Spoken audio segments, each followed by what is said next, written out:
Hola amigos, bienvenidos a un vídeo más sobre este canal de superadotación intelectual. Hoy vamos a hablar de un tema especialmente peliagudo. Peliagudo porque implica a un montón de estructuras sociales y peliagudo porque, bueno, a muchos nos afecta y nos ha afectado en el pasado. De manera, en mi caso concreto, mucho más notoria. Afecta a personas que conozco, afecta a gran parte de las personas que estimo y que forman parte de mi círculo personal de amistades. Y por tanto es un tema del que, bueno, a mí particularmente soy especialmente sensible, ¿no? Es un tema que he de confesar que hasta hace poco no lo había dimensionado en todas sus implicaciones. Siempre había recurrido a explicaciones alternativas y creo que no había abordado el meollo del asunto. Pero por esas casualidades de la vida, durante una serie de seminarios que hemos tenido que dar sobre el ámbito docente, pues ha surgido este tema desde hace un tiempo. Venimos recopilando información, hemos recogido una enorme cantidad de datos que de alguna forma muestran un panorama que es el de la endogamia universitaria, que bueno, realmente es preocupante. Como veis aquí en esta hoja de cálculo, hemos estado basándonos en un trabajo previo, recogiendo información sobre distintas facultades en distintas universidades, analizando parámetros que tienen que ver con el número de autores de los artículos científicos, con los años que llevan los investigadores en activo. En esta columna que veis aquí ponemos si hay endogamia o no, 0,1. Los índices de productividad científica, ResearchGate, índice H, publicaciones, citas, una serie de índices que ponderan la antigüedad del investigador y el número de autores, y los resultados son realmente concluyentes. La endogamia universitaria es uno de los peores problemas a los que se enfrentan las universidades públicas generalmente, dado que los criterios de las privadas son diferentes, y es un problema que afecta a toda la sociedad por extensión. Pero vamos a ir analizando este problema, vamos a intentar, a pesar de que, insisto, nos involucre directamente y en algunos aspectos también a personas que conocemos, familiares, amigos, etcétera, compañeros de trabajo, etcétera. Vamos a tratar de abordarlo de manera desapasionada, científica, proponiendo soluciones, analizando el problema con desapasionamiento, con racionalismo y con un espíritu constructivo. Constructivo y de mejora, evidentemente. No nos vamos a quedar solamente en la crítica o no nos vamos a quedar solamente en resaltar lo malo, sino que por el contrario queremos ser optimistas. Yo soy un firme convencido, lo he dicho muchas veces, que las cosas siguen su tendencia natural y que lo que no funciona de manera idónea acaba siendo seleccionado en contra. El problema de la endogamia universitaria es que tarda mucho en cambiar las estructuras, sobre todo en las empresas públicas en general, porque tienen el colchón amortiguador de las subvenciones, del dinero que se invierte en ellas. En una empresa privada este tipo de dinámicas posiblemente no durarían tanto porque irían contra la propia viabilidad de la institución. Creo que es cuestión de tiempo que, en el caso concreto de este país llamado España, se reaccione, se aborde este tema, que ha sido siempre aparcado, ha sido siempre relegado. Los escasos políticos que han intentado pues sanear un poco la institución académica se han encontrado con una férrea oposición interna que incluso en algunos casos hasta les ha hecho dimitir. Y bueno, es un tema muy peliagudo que no solo engloba a la propia institución, sino a toda la esfera de influencia social que la sustenta y a la cual se supone que debe servir la propia universidad. Pero vamos a analizar qué es la endogamia, cómo se mide científicamente y qué podemos esperar de esta estructura, que algunos se empeñan incluso en justificar, ¿no? Y veremos también un poco esos argumentos que se utilizan para justificarla. Bien, la endogamia se define básicamente como el porcentaje de alumnos que hacen la carrera académica en una institución, más tarde el doctorado, y se quedan de profesores en la misma institución en la que estudiaron o en la que hicieron el doctorado. ¿Cómo puede medirse esta endogamia? ¿Cómo podemos saber realmente cómo la endogamia afecta a las instituciones académicas? Bueno, existen diversas formas para medirla. Una de ellas es realizar encuestas al personal académico y preguntarle directamente.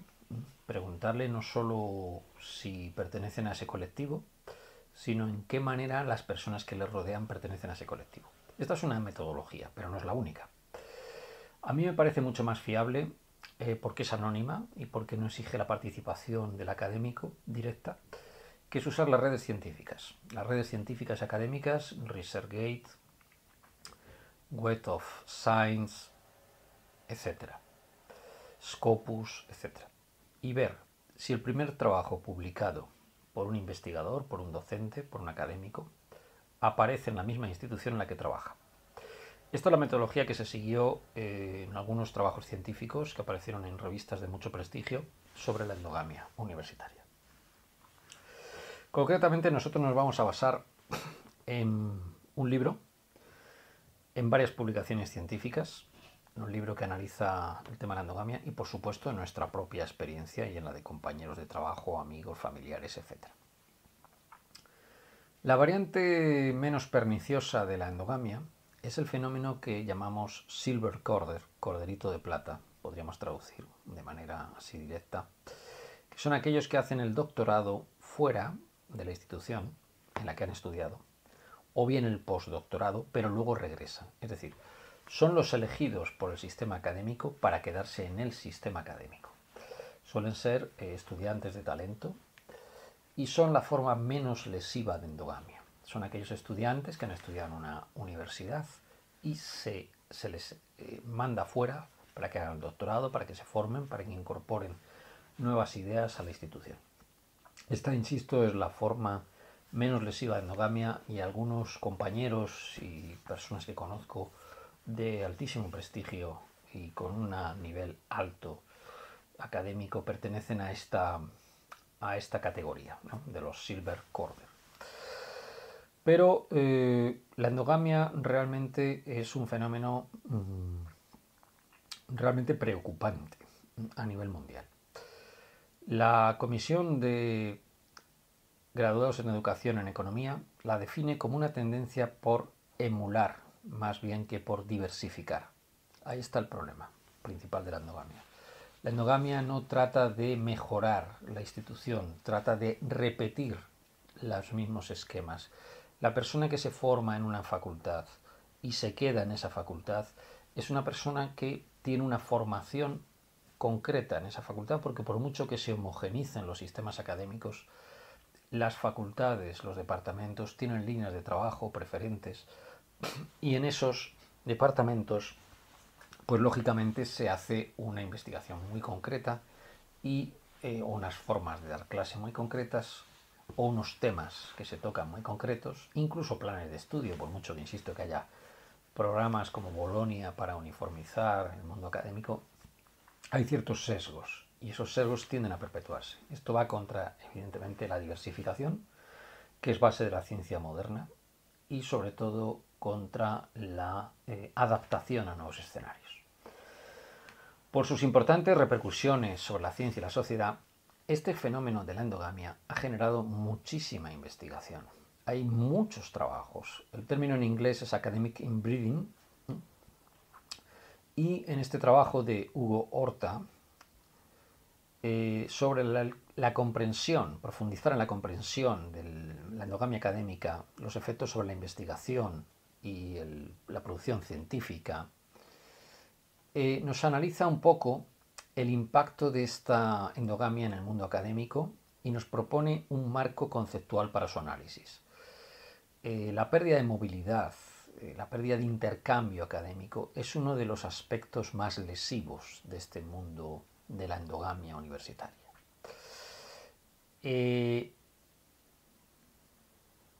Aunque en algunos casos pueda parecer que no existen demasiadas diferencias en productividad entre instituciones endogámicas y no. Hay que tener en cuenta una cosa: la persona endogámica es protegida por el sistema, por tanto tiene más opciones para generar una producción científica. Lo que no se ha demostrado es que haya mayor producción en las estructuras endogámicas, a no ser cierto tipo de endogamias de instituciones muy altas, que ya analizaremos. Consideran algunos estudios, como este de Philip Albatz, María Judkevich y Laura Rumbley, que la endogamia es un problema global a nivel mundial, que afecta de manera muy distinta a distintos países por causas diferentes que tienen que ver mucho con la cultura de cada país, ¿no? En el caso concreto de España, podemos considerar que es uno de los países con mayor endogamia del mundo, señores. Y no está directamente relacionada con el nivel académico del profesorado. En muchos casos hay dos tipos de endogamia, básicamente. La endogamia de las universidades con menos capacidad, que se produce por un blindarse, por un negarse a ser de alguna forma permeadas, ¿no?, por los candidatos, ¿no?, que vienen de fuera. Y otra clase de endogamia que hasta cierto punto es perfectamente entendible, que es la endogamia de las instituciones de altísimo prestigio. Instituciones como Harvard pueden ser muy endogámicas porque nadie que se presenta en una plaza en Harvard tiene el nivel de algunos de los candidatos locales, y ahí se produce una endogamia, pero no es una endogamia sana, una endogamia motivada por el altísimo nivel de esa institución. Pero lo normal es que la endogamia sea más bien un indicador de lo contrario. Las universidades más endogámicas suelen ser las universidades con menor nivel académico. En este estudio, que se hizo a base de encuestas, puntuando de 0 a 5 cómo los académicos percibían la endogamia, o percibían si había endogamia en su institución, vemos que Rusia y España tienen el máximo nivel de endogamias, seguido en este caso de Ucrania, Japón, Argentina, Eslovenia, menos en China y en Sudáfrica. Cuando vemos los investigadores de gran nivel, vemos que países como por ejemplo Francia, Alemania y Reino Unido tienen académicos de altísimo nivel, y son países donde la endogamia es bastante baja en algunos de ellos. Y cuando vemos los países que lideran a nivel científico, no son precisamente los más endogámicos. Los países con mayor producción científica en revistas científicas metidas en el Journal of Citation Report, es decir, revistas con revisión por pares, revistas dentro del staff de revistas científicas, son países como China, Estados Unidos, India, Alemania, que no tienen demasiada endogamia. Japón tiene un poco más, Reino Unido no tanta, Rusia mucho, Italia. En fin, no se muestra claramente que la endogamia tenga una relación positiva en absoluto con la producción científica. En el caso de España, las tasas de endogamia han caído algo desde un artículo importante que apareció en la revista Nature en 2001, que situaba la endogamia en España nada menos que en el 95%. El artículo hablaba de que en 2001 la endogamia en USA era solo el 7%, del 17% en el Reino Unido y del 50% en Francia.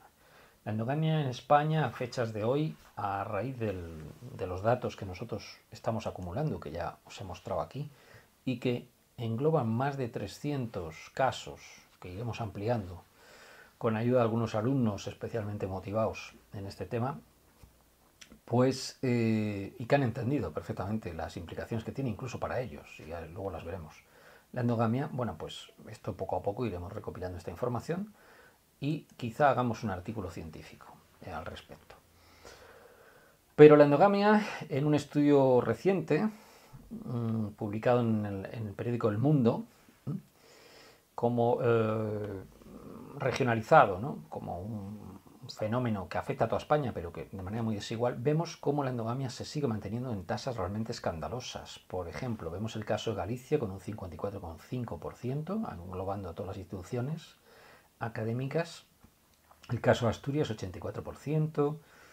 El caso de 77% en Cantabria. Vemos aquí el caso del País Vasco, que tiene aproximadamente un 90 y tantos por ciento, hay en estas comunidades que hablan un idioma diferente, la endogamia es muy facilitada por el conocimiento de la lengua. En el momento en que tú pones que para entrar en el País Vasco, en Cataluña, en Galicia, en una institución académica haya que aprender la lengua cooficial de la comunidad autónoma, pues evidentemente eso facilita enormemente que las personas del lugar puedan acceder a ese puesto de trabajo y rechaza a todos los demás. Esto genera evidentemente altísimas dosis de endogamia.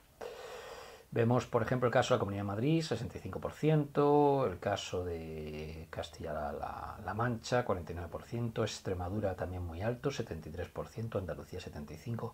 Llama la atención Canarias, un 91% de endogamia. Ahí motivado un poco por la insularidad, evidentemente. Este estudio que mencioné antes, de Nature, sobre la endogamia, High Rate of Inbreeding in Spanish Universities, publicado, como digo, en Nature, el año 2001 por Navarro y Rivero, analiza y pone las bases del problema serio de la endogamia. ¿Cuáles son las causas por las que aparece dicha endogamia? Bueno, en primer lugar, la endogamia aparece por lo que llamamos las élites extractivas. En el famoso libro que ya he mencionado en alguna ocasión de por qué fracasan los países a nivel económico, vemos que la endogamia realmente no se analiza en ese libro, pero lo que se viene a decir es que los países que no innovan, en los que no hay una libertad de pensamiento, en los que no hay una libertad para la creación, en los que el talento no es promocionado, son países que indudablemente van a menos económicamente.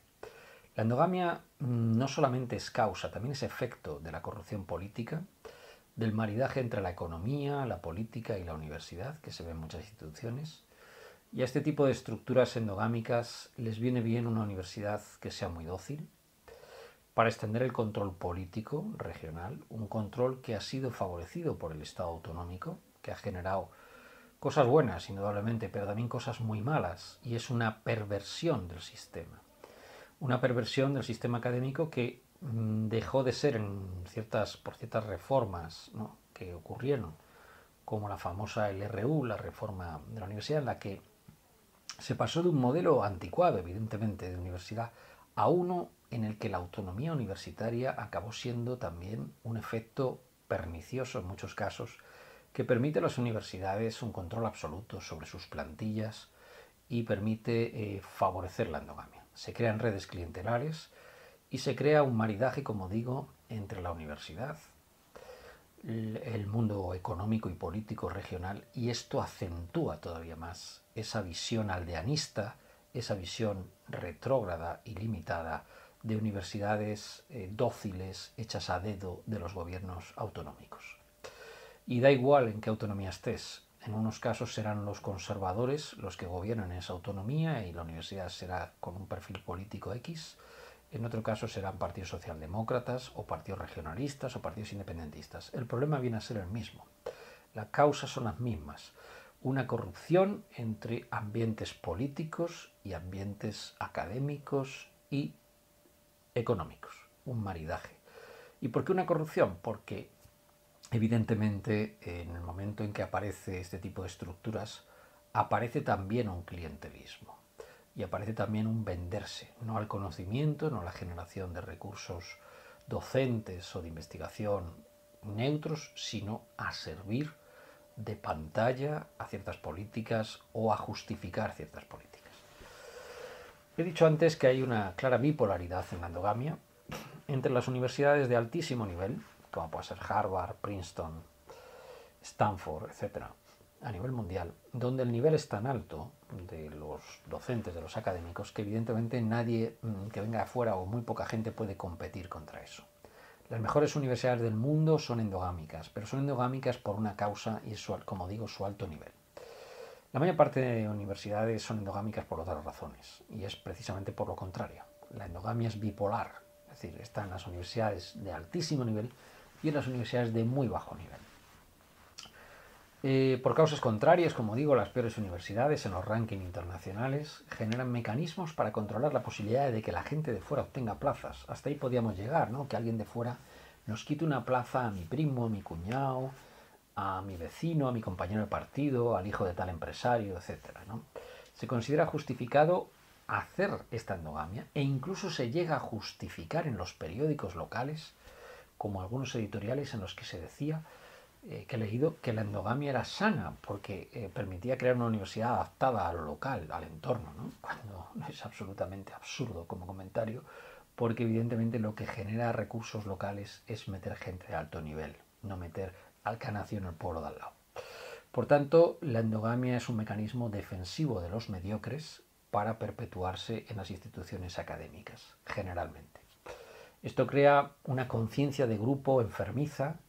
Ver los otros vídeos que he puesto sobre las señas de identidad, el tribalismo, etc.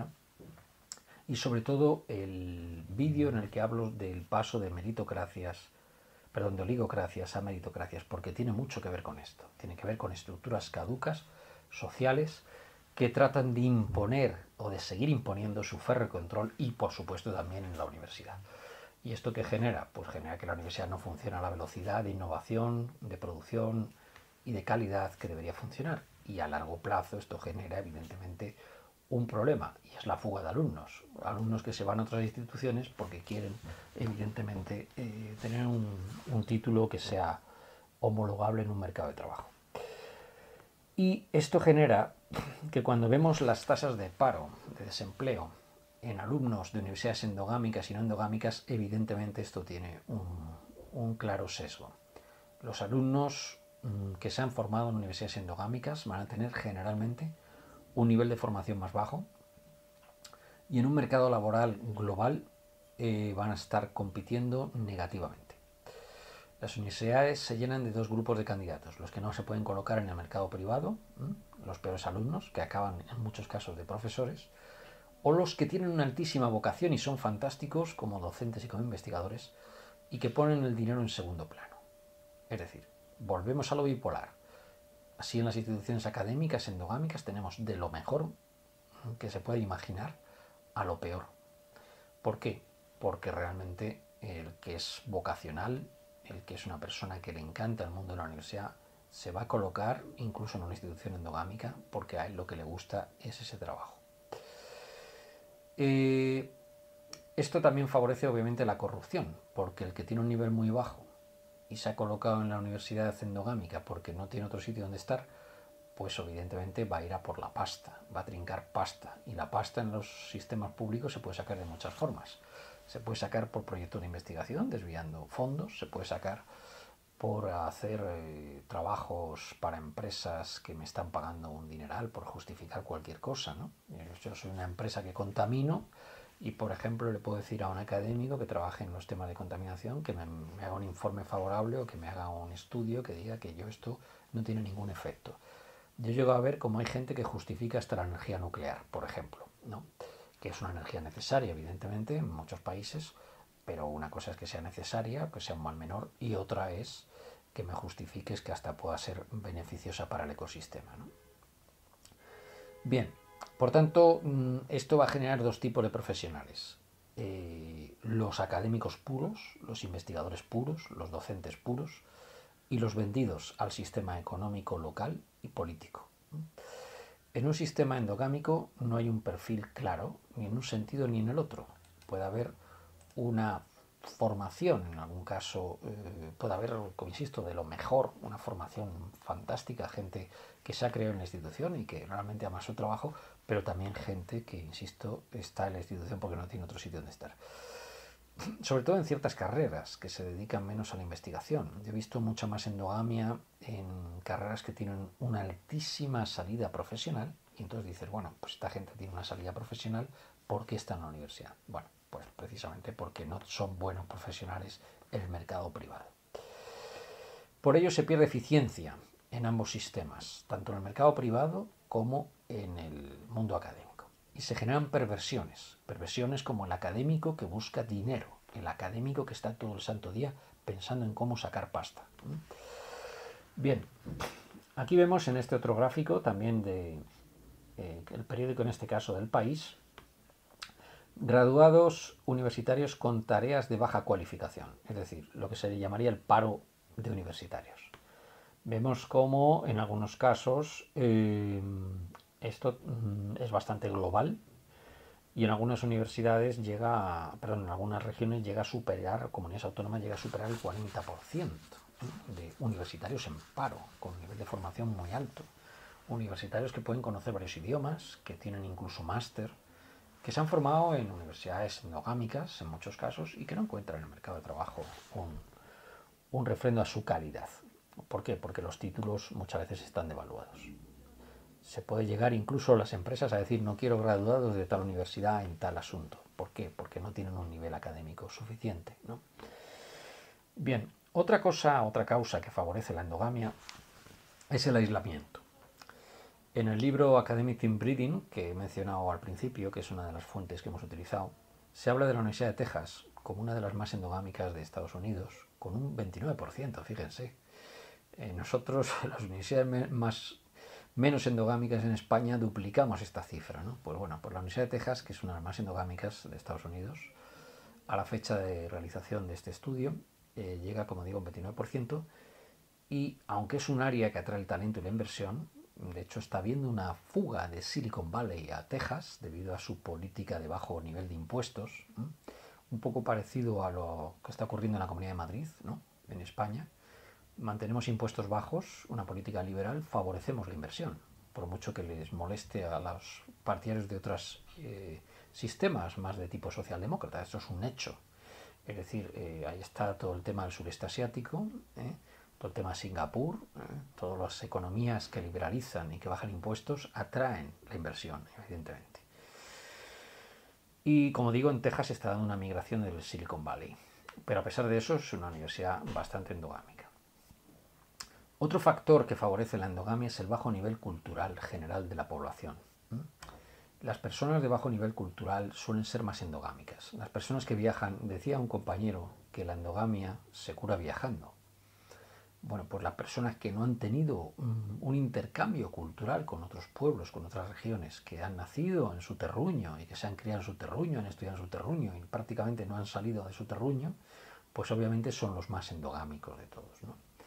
Ciertos perfiles tribales, el aldeanismo, el separatismo, el nacionalismo excluyente, el hablar otra lengua distinta a la oficial del Estado.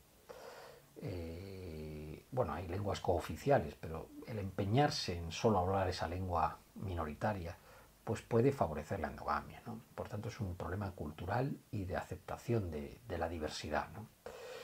En el caso, como digo, de España, el Estado autonómico ha exacerbado este problema, especialmente en comunidades que han impuesto unas reglas del juego basadas sobre todo en una lengua propia y que se niegan a aceptar graduados de otras universidades, ¿no?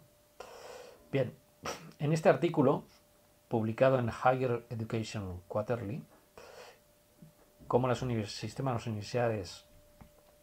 fallos del sistema universitario afectan a la endogamia, relacionado con el aspecto del lenguaje y los requerimientos del lenguaje en Francia, Alemania, Italia y España, se analiza este problema. El problema de cómo la lengua propia está favoreciendo esta endogamia. Otro factor que favorece la endogamia es el escaso nivel de población. En zonas muy rurales, muy apartadas, por ejemplo en España pueden ser grandes zonas de Castilla-La Mancha, grandes zonas de Extremadura, la Galicia interior, algunas zonas de Aragón, etcétera. Son zonas poco pobladas. La aparición de una universidad puede generar que se favorezca mucho lo local debido a que hay un escasísimo nivel de población y no se atrae a la gente. Yo siempre pongo el ejemplo de Harvard. Cuando Harvard apareció en los años 40 del siglo pasado, los primeros rectores de Harvard tuvieron una política muy apropiada, que fue la de atraer el talento joven de otras instituciones. Harvard empezó como una universidad muy pequeña y se atrajo al talento de otras comunidades y talento joven. Y los primeros rectores tuvieron una política fantástica, que fue vamos a importar gente inteligente, gente capacitada, gente con talento, venga de donde venga. ¿Eso qué hizo? Que Harvard adquiriera la primera posición del mundo, posición que no ha abandonado desde entonces, en cuanto a calidad de la institución. En muchas partes de España se ha hecho exactamente lo contrario. Vamos a hacer una universidad de pueblo, para la gente del pueblo, y que sea el coladero de las clases altas locales, las oligarquías locales. Y entonces tenemos universidades que evidentemente se llenan de gente, que no es porque lo local siempre sea malo, ¿no?, sino porque se llenan de gente con una visión muy restringida, evidentemente. Bien, otro factor que puede favorecer la endogamia es el nivel de recursos de los departamentos. Lo local siempre es más barato. Siempre es más barato, pues, utilizar la gente de la zona, ¿verdad?, que la gente que venga de fuera. En el caso de comisiones de contratación, pues siempre es más barato que el tribunal sea de la zona. Podemos llegar incluso al despropósito, como yo he visto en algunas instituciones, de que se dice que se hace un sorteo y resulta que todos los candidatos son amigos, todos los candidatos que están en el tribunal son amigos del que se presenta a la plaza. Entonces, evidentemente, esto se hace por favorecer al candidato local, pero sobre todo también por ahorrarse una buena pasta trayendo profesores de fuera a los que hay que pagar dietas en los tribunales. Por tanto, cuando no hay recursos, lo fácil es tirar de lo local. Pero eso tiene un costo, y es que afecta a la reputación de los departamentos y de las instituciones. Un departamento en el que haya profesores de muy diverso tipo, no solamente que vengan de distintas partes, sino que además tengan distintos perfiles, que por ejemplo en el caso mío de la biología, pues que haya un bioquímico, que haya alguien de ambientales, que haya alguien que sea ingeniero agrónomo, médico, etcétera, en un departamento, pues le da vistosidad, le da colorido, le da variedad y le da reputación también. En otros casos, la endogamia tiene que ver con las estructuras clientelares interdepartamentales o interfacultativas previas. Es decir, si yo trabajo en una universidad, por ejemplo, que está gravitando en el sector rural, donde la línea prioritaria es la ganadería y la agricultura, pues evidentemente yo quiero favorecer esa línea de trabajo. Y no me interesa un tío que venga trabajando, pues yo qué sé, en inteligencia artificial, ¿no? Piensa el político normalmente, que es el que impone al final esta regla de juego. Pero eso es falso. A lo mejor el tipo que viene, experto en inteligencia artificial de Nueva York, pongamos por caso, resulta que es capaz de hacer una transferencia de la inteligencia artificial al sector agrícola y ganadero y revolucionar el sector. Por tanto, la endogamia es siempre mala. Con la excusa de que se favorecen ciertas líneas de investigación, se está restringiendo la posibilidad de que dichas líneas de investigación innoven. Con lo cual, volvemos a lo mismo. La endogamia es mala. Es un proceso que en muchos casos tiene consecuencias lesivas. ¿Y qué otros aspectos podemos analizar dentro de esta estructura de la endogamia? Bueno, pues evidentemente la inversión de la universidad en investigación. Según Eurostat, hay una correlación de menos 0,75 entre endogamia e investigación. Es decir, Eurostat lo dice. Las universidades más endogámicas captan menos recursos y generan a su vez menos recursos en el sistema social, económico en el que están inmersas. Consecuencias de todo este tremendo lío que es la endogamia. En primera consecuencia es que aumenta muchísimo la burocracia. El académico se tira un montón de tiempo haciendo absurdos papeles. Que si tengo que hacer una instancia para pedir una cosa en un laboratorio, cuando bastaría con que yo dé un telefonazo y el administrativo tome nota, por ejemplo. Que tengo que poner las clases en un formulario que me cambia todos los años. Oiga, vivimos en la época de la tecnología, de lo digital, ¿no se puede hacer esto online? ¿No me puedo conectar a una página web, meter los datos y cuando haya que actualizar algún tema docente, si yo quiero cambiar el tema 1 y ponerlo el tema 3 o quiero hacer algo, pues lo puedo hacer en dicha aplicación sin tener que rellenar todo el formulario nuevamente? Otro ejemplo que nos molesta mucho a los académicos, el currículum vitae, si tener que meter el currículum vitae en 5 formatos distintos. Pero oiga usted, ¿por qué no hacer un formato para todo el Estado? No, porque aquí en Villamelones del Penedés tenemos nuestro propio formato de currículum vitae, ¿no? Esto llega a absurdos realmente escandalosos, como que el académico se tira todo el día haciendo un trabajo burocrático que en el fondo no debería hacer. Para eso están los administrativos. Bien, disminución de las líneas de... bueno, y se me ha olvidado decir que, claro, todo el trabajo administrativo que estás haciendo es tiempo que haces de menos en investigación y en docencia, que es realmente lo que se necesita en las universidades. Bien, disminución de líneas de investigación. Algunos estudios de modelización, de metaanálisis, demuestran que los sistemas endogámicos matan la interdisciplinaridad y que esto es fundamental para la supervivencia del mundo académico, la interdisciplinaridad. Estos estudios demuestran también que las estructuras endogámicas son extremadamente estables en el tiempo, no se mueven. A mí me ha ocurrido particularmente, trabajando en el tema del cambio climático, una vez me puse de acuerdo con una persona que trabajaba en aspectos relacionados con la actividad solar y le comenté la posibilidad de hacer un estudio sobre la influencia de la radiación ultravioleta en el crecimiento de los árboles. Y esta persona me comentó que él no se iba a alejar de su línea de investigación. Y yo le dije, pero vamos a ver, si tu línea de investigación trata sobre esto, lo que te estoy pidiendo es un cambio mínimo, una interdisciplinaridad, un punto de conexión. Pues no hubo manera. Yo particularmente la interdisciplinaridad a mí me sale natural.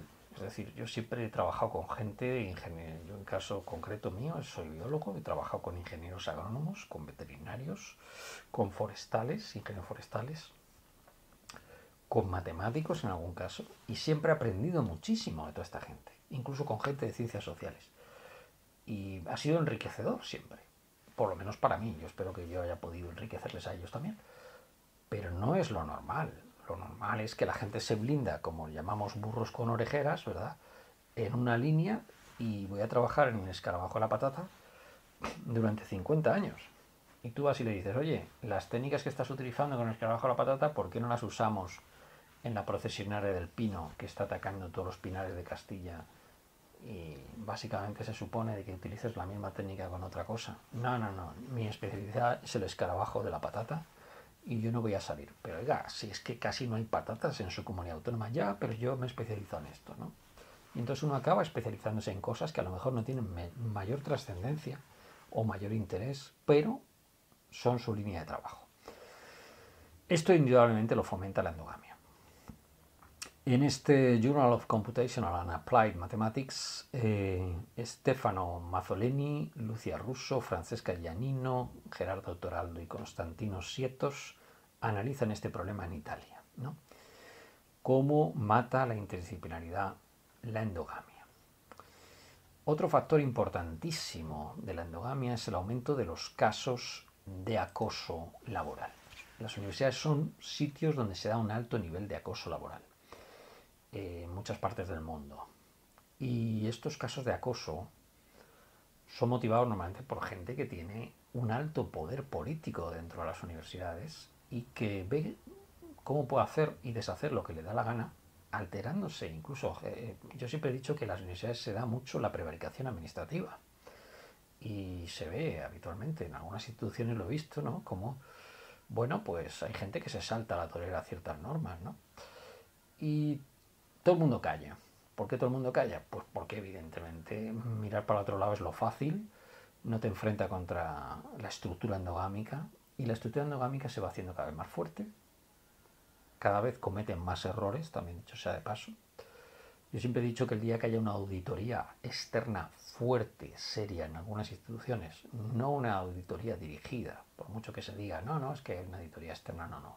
Una auditoría metiéndose hasta la médula de las cosas, pues nos vamos a encontrar con alguna sorpresa. Estoy convencido que en algún momento va a salir sapos y culebras en algunas instituciones, porque se llevan produciendo fenómenos desde hace muchos años, décadas, amparados por esa impunidad que tienen las estructuras endogámicas.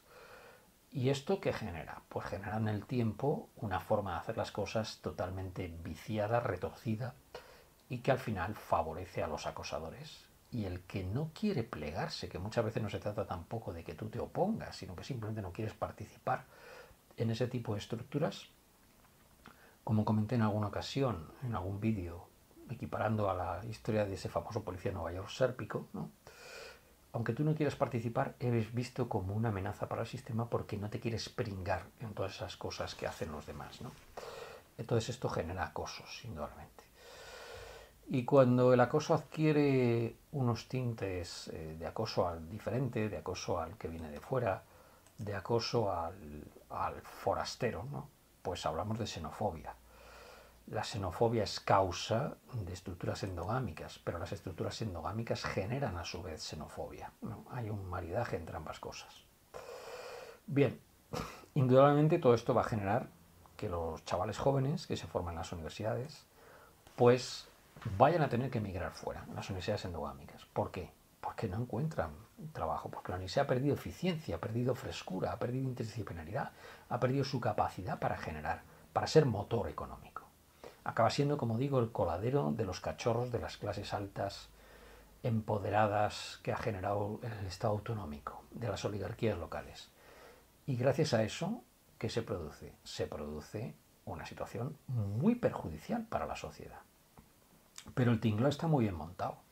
Es decir, tú coges y dices, voy a exacerbar una señal de identidad, voy a hacer una universidad propicia a dichas señas de identidad, localista, vendida, sumisa, y que voy a conseguir una pérdida generalizada de eficiencia, con lo cual al final la sociedad local se ve perjudicada.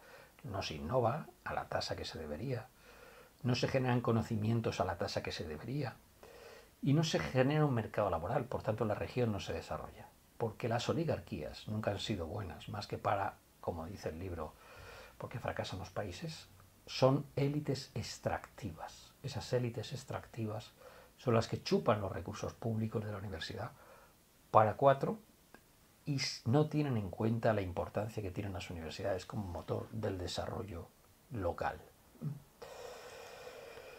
Bien, por tanto, esto genera una fuga de cerebros masiva. Pero es que en algunos casos puede llegar a ser realmente lamentable que los alumnos más talentosos se encuentren en una situación de indefensión absoluta.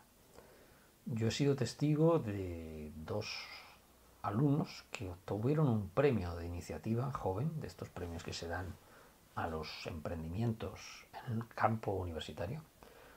A uno se le presionó de tal manera para que vendiera la patente que al final el tipo tuvo que, me acuerdo que me contaba que tuvo que coger todo lo que había conseguido con la subvención, todos sus aparatos de laboratorio, y esconderlos en el hangar de un familiar, en unos almacenes, para que no se los llevara.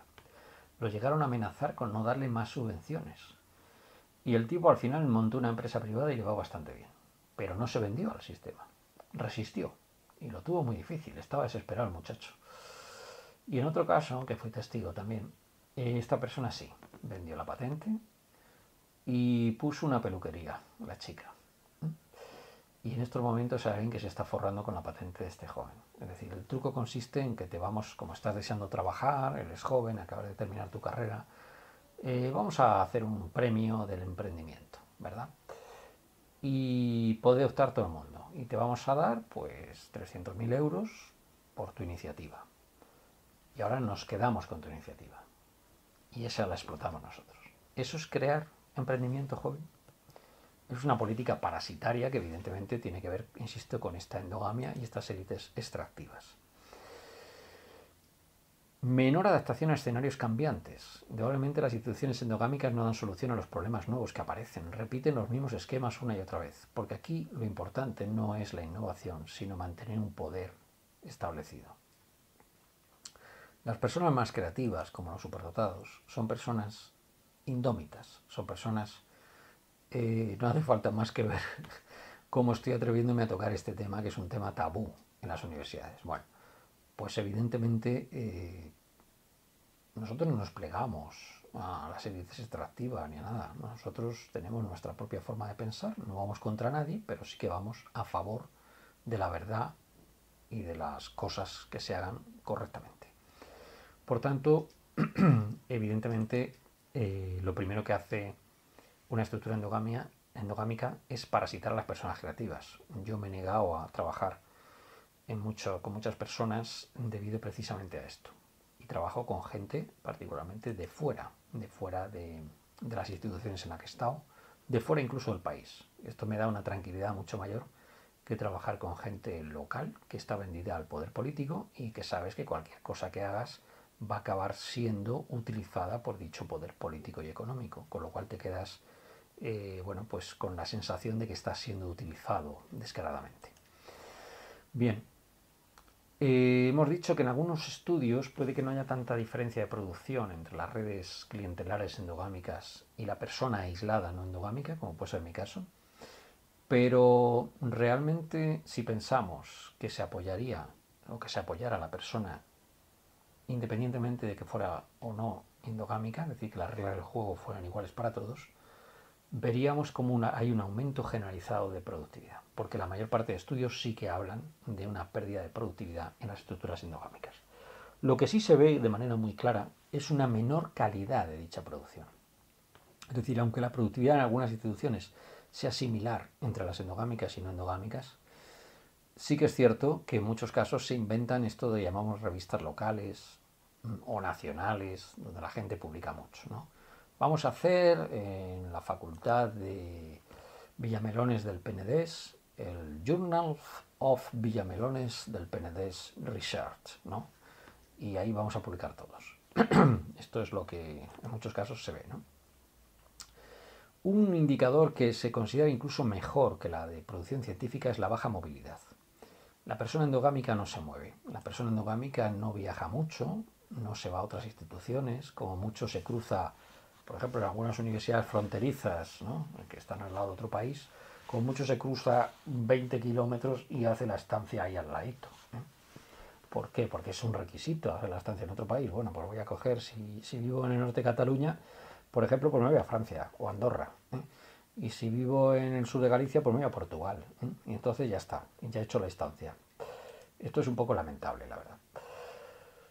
Menos libros internacionales. Casi todos los libros son, por ejemplo, los servicios de publicaciones de las instituciones académicas pueden tener sus propios libros donde publican los inbreedings, ¿no?, los inbreeders, los locales, los endogámicos, y se favorece que publiquen ellos. No, usted publica en otro sitio. Y a lo mejor no tiene la seguridad jurídica de decir voy a mandar un documento que luego me puedan piratear, porque dices, no, es que está usted paranoico. No, oiga, es que vamos a ver, hasta que ustedes no me den la seguridad de lo que yo estoy presentando aquí lo voy a publicar en la institución, pero además los rankings de calidad académica no te puntúan igual un libro hecho en la institución con un libro hecho fuera. Por tanto, como el mundo es muy ancho y tenemos posibilidad gracias a internet de publicar yo he publicado particularmente mucho en una editorial de Nueva York y pienso seguir haciéndolo, porque desde luego no me puntúa exactamente igual y me resulta mucho más tranquilo mandar un documento a alguien que no conozco en Nueva York que mandárselo a alguien que puede pasarle de ese documento vaya usted a saber quién. Por tanto, también las personas endogámicas suelen publicar mucho en revistas nacionales, en revistas locales, como he dicho. Con tanto trabajo burocrático las clases se preparan menos y sin embargo se dan muchas clases. Otro truquito consiste en participar en muchas comisiones. Una comisión para mirar la calidad académica X. La comisión para ver la implicación de las nuevas tecnologías. La comisión de la comisión de la comisión.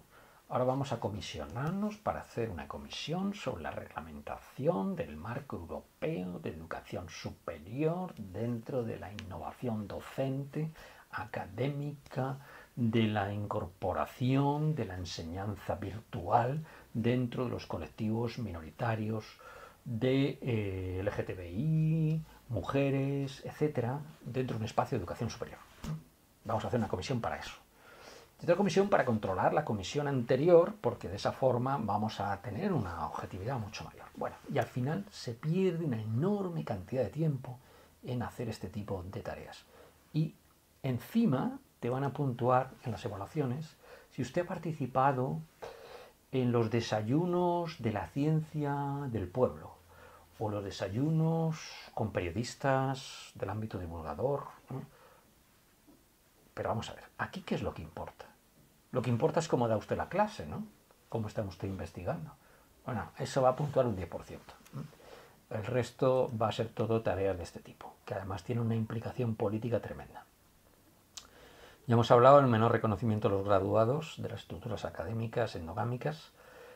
Una paradoja importantísima. Las estructuras endogámicas generan menos transferencia también. Menos patentes. Y entonces, pero vamos a ver, ¿todo este tinglao no se hizo para favorecer lo local? ¿Cómo es posible que ahora lo local no se ha favorecido? Pues muy sencillo, porque aquí es toda una cuestión de talento, señores. No es una cuestión de que usted sea de Villamelones del Penedés o de la Villa Fadrique de San Fernando. Es decir, aquí lo importante es si usted tiene neuronas aquí para producir cosas. ¿Tiene usted aquí algo para producir? Sea usted de donde sea. Esa es la cuestión. Incorporar el talento a las universidades, no incorporar el sesgo político. ¿Qué más da si el profesor es del polo de al lado, o es de Nueva York, o es de la Antártida? Vamos a ver.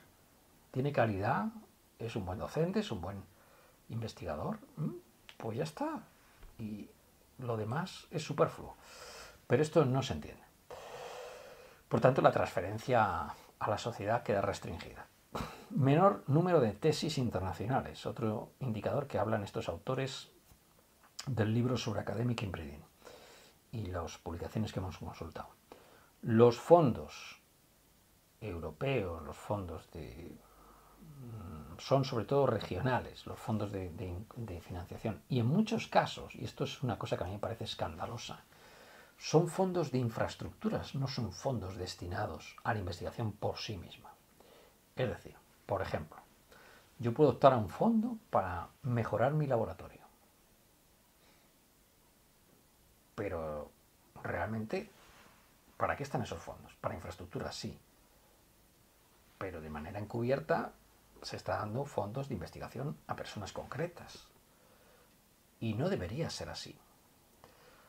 Los fondos de infraestructura deberían ser para infraestructuras. Entonces hay gente que está captando un dineral de fondos y no produce nada, prácticamente. Y eso es otra perversión del sistema, evidentemente. No le puedes dar fondos a un tío que no produce. Por tanto, esto es un problema de narices en las instituciones académicas. Al final, los alumnos se van a otros lugares, hay menos ingresos por matrículas, con lo cual se genera una situación de déficit económico en muchas de estas instituciones, que yo creo que va a ser la puntilla que va a acabar con ellas. Es decir, la institución endogámica no genera recursos propios. Yo recuerdo, estando en algún país sudamericano, concretamente en Chile, que me comentaban algunos académicos de la Universidad de Chile que tenían que generar fondos para el mantenimiento de la propia institución. Y se hacían en los invernaderos de la Facultad de Ciencias Agrarias, donde yo estuve una temporada, se hacían un montón de investigaciones que tenían un efecto directo económico sobre la facultad. Es decir, se generaban recursos económicos para dicha facultad. Y esto en España, me recuerdo en una universidad que no voy a nombrar, donde los alumnos intentaron hacer un invernadero para generar sus propios recursos. Había espacio de sobra para hacerlo. Y el decano de dicha facultad se negó a darle a los alumnos esa opción. Y los alumnos se encargaban de todo, se encargaban de buscar las semillas, se encargaban de vender el producto, concretamente era para flores, para hacer flores, en un área de España que el mercado de flor cortada es importantísimo. Bueno, pues los alumnos no consiguieron esto. Entonces, esta es la diferencia entre una estructura endogámica y una que no lo es. La estructura que no es endogámica va a ver eso como una posibilidad de financiación. Los alumnos podrían haber hecho su negocio, podrían haber creado una empresa interna a la propia institución. No, aquí en las estructuras endogámicas todo se ve a nivel de subvención, por esa corrupción entre el mundo político, la empresa y la universidad. La institución endogámica solo ve un camino, que es captar fondos públicos, captar fondos públicos. Y cuando no hay producción, quejarse de que no hay fondos públicos. Las estructuras no endogámicas, sobre todo si tienen una filosofía liberal, pueden ser extraordinariamente productivas. Las universidades pueden ser centros de creación de riqueza de una forma tremenda, pero no se favorece, porque todos son trabas.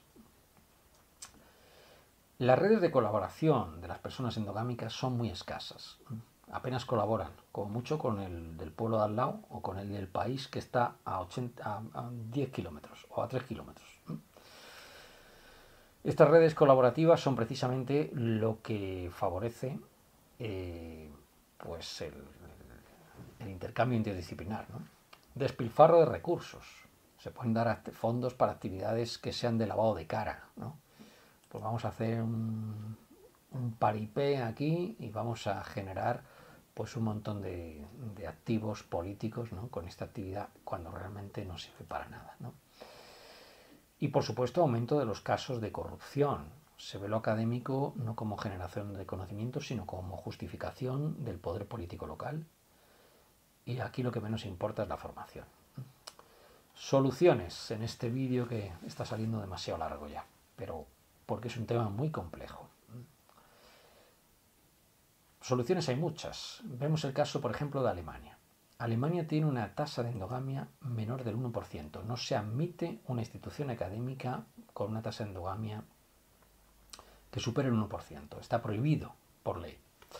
Pero además, cuando asciendes de categoría, te tienes que buscar otra institución.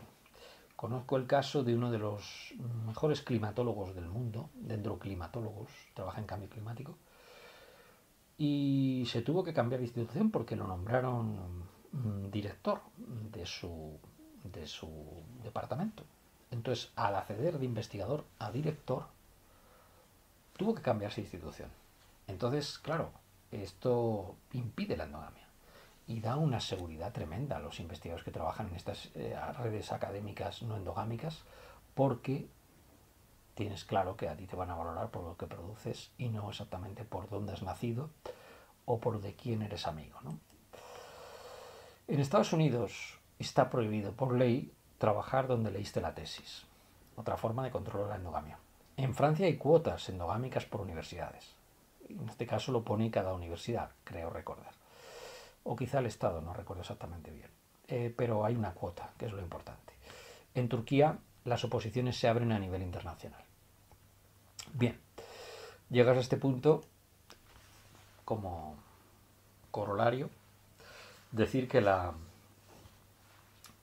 endogamia de las instituciones académicas es con diferencia el mayor problema al que se pueden enfrentar los superdotados que trabajan en el mundo académico. Y aquí hablo por experiencia propia. Y como digo, por experiencia, no solo lo que he leído, que me he quedado sorprendido cuando he leído estos artículos, estos libros, de hasta qué punto reflejaban lo que yo he vivido y lo que han vivido personas muy cercanas a mí. La endogamia, sin lugar a duda, nos perjudica especialmente a nuestro colectivo.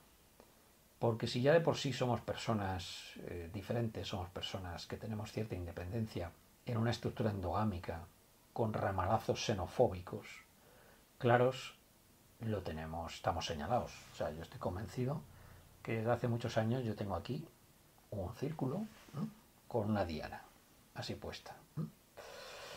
Y nada, seguimos por vocación. Nosotros no estamos en esto por dinero, no estamos para hacer negocio, no estamos para vendernos a ningún poder político, no estamos para bailarle los vientos o para dorarle la píldora a ningún empresario, ¿no? Nosotros no vamos a hacer un informe de impacto ambiental a favor de una refinería diciendo que, por ejemplo, los hidrocarburos son buenos para el ecosistema o que las minas de litio son maravillosas, ¿eh? Nosotros no vamos a hacer ese tipo de cosas. Por tanto, los políticos, que lo que quieren son académicos sumisos, los empresarios que se infiltran y enorme cantidad de grupos fácticos, desde religiosos a políticos o de diverso tipo, que ven en las universidades métodos de acceso a los ingentes recursos públicos y métodos de control de la población, nos van a ver con animadversión. ¿Vamos a nosotros a bajar por eso nuestra forma de ser, nuestra escala de valores? Evidentemente no. Nos toca una labor heroica, lo digo así, heroica, de resistencia numantina, en mi caso ya de más de 3 décadas, o cercana a 3 décadas.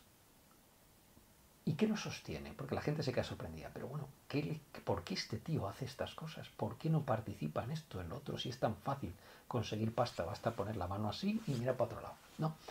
¿Por qué no lo hace? Pues señores, yo no critico lo que ustedes hagan, allá cada cual, con su conciencia. Yo no soy como ustedes. Yo cuido mi espacio interior. Mi espacio interior, mi percepción personal, mis motivaciones, mi escala de valores. ¿Que ustedes se quieren corromper? Adelante. ¿Que ustedes quieren emponzoñarse por dentro? Adelante. Personalmente, yo pienso seguir trabajando con dedicación, en este caso concreto a mis alumnos, que son para mí lo mejor del sistema académico, y algo muy superior que ustedes jamás entenderán, que es un concepto de universidad como servicio público real, como servicio público para la ciudadanía. Un concepto de universidad radicalmente distinta al que estas élites, oligarquías locales del Estado autonómico empoderadas nos han querido meter. Para mí, la generación de conocimiento, la búsqueda del conocimiento es un placer intelectual. No sé si ustedes alguna vez entenderán esto. Por tanto, aunque ustedes naden en la abundancia, aunque ustedes sean adoradores del becerro de oro, yo les aseguro que no tienen el nivel de satisfacción interna que tengo yo con mi trabajo. El nivel de alegría, el nivel de emoción al descubrir cosas nuevas. Si tú estás escuchando este vídeo y quieres premiar este esfuerzo que llevo haciendo desde hace 30 años, dale al link de me gusta y extiéndelo en redes sociales. Un abrazo y hasta otra. Chao.